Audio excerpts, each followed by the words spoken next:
Look what we get today. Another healthy food. But today my chef cook is Me. my chef cook, Mr. Ban Chotan.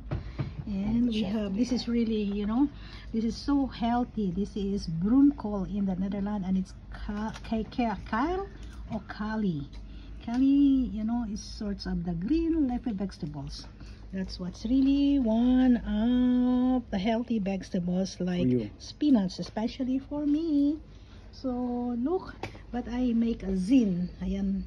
Yeah, just a little bit of pork sausage. I'm allowed to eat 500 grams in a week, right? This is one. So, this is 80, 50, 60. Yeah, 60 so grams. just a little actually. Half of this I will eat.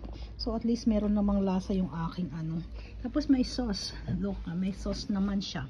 So may gravy. So may konti lang naman na kasalanan. Ayan. So thank you so much, Mr. Ban Chotan, for my dinner tonight. Thank you, thank you. Yummy. Dami ng healthy food. Hindi ko na malunok. Halika, kain tayo.